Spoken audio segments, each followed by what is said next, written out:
Hi, Guy. Thank you so much for doing this. My goodness, we've done this now 4 years in a row, so it's a tremendous pleasure to be able to do this with KPMG. So what I really want to talk to you about is obviously digital and digital strategy and big data. What are you seeing from the KPMG perspective as far as what's changed over the years? In particular, does 2017 stick out more than the other years? Hi Anna, it's a pleasure to be partnering with Harvey Nash again. So on behalf of KPMG, thank you for that opportunity. I think one big shift that we're seeing at the moment that I probably want to talk about is the shift away from what I might call the sort of first wave of digital into what we're seeing now and the emphasis on transformation. So maybe 5-7 years ago, the focus was really on improving the channel experience for customers, and that created a certain promise to customers and a certain expectation. I think where we're seeing a lot of our clients focusing now is really around the middle and back office.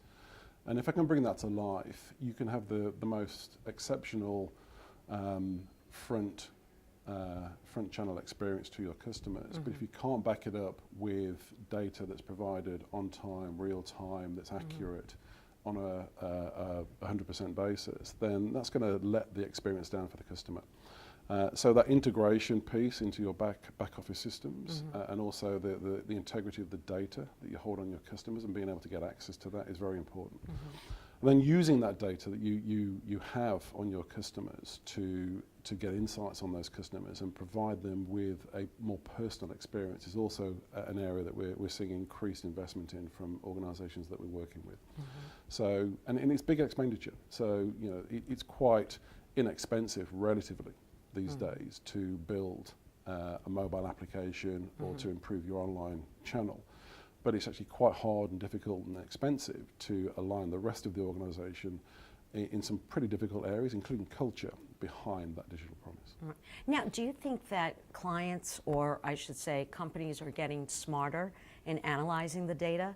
Because that's one of the things that I often see is that we've done a great job at collecting all this data, but then it's really digging in deep to understand how do we maximize the utilization of the data so that I can translate it into revenue.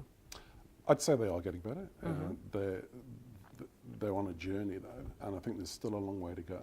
And particularly if we're looking at some of the more nascent capabilities that are out there around cognitive techniques and moving into artificial intelligence to analyze the data and to automate the process of interacting with your customers using data, then I think that's an area we're going to see a lot of advancement on over the next 5 to 10 years. One of the facts that we learned from the CIO survey was the scarcity of certain skill sets, and the biggest scarcity is around data analytics and providing the right talent that can do that data analysis. Are you experiencing that? There's certainly a war for talent currently around data analytics, but if you roll it on a little, and we're not talking too far into the future, you could argue that that could be a skill that could be quite commoditized in the future because it will be done largely by robotics. So that process of analyzing data will largely be automated. Now, admittedly, you're still going to need some smart people to do the programming and the design around that. But will we need so many data analysts in the future? I think that's a big question mark that a lot of organizations are looking at.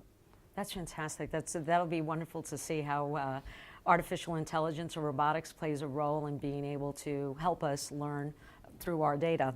The one question that I have, going back to digital strategies, do you find that more organizations are embracing going down the path of digital transformation?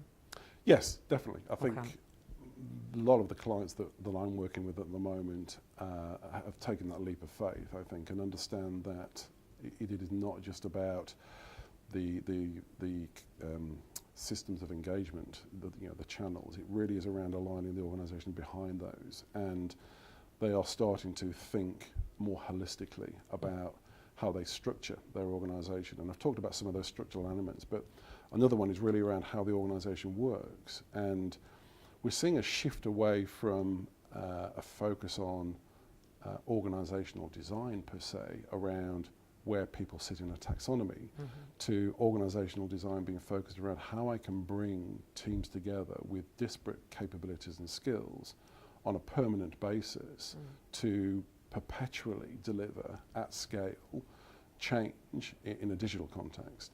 So, thinking less about where those organizations house people from a work perspective to housing people in natural homes based on their skills, so they can learn and interact with people where they need to that have got similar skills. But their normal mode of operation is in multi-talented teams, multi-skilled teams, delivering along certain parts of a value chain, value to customers. All right. Fantastic. Well, thank you so much, Guy. I really appreciate your insight and look forward to the panel discussion later. Thanks again, Anna. Thank you.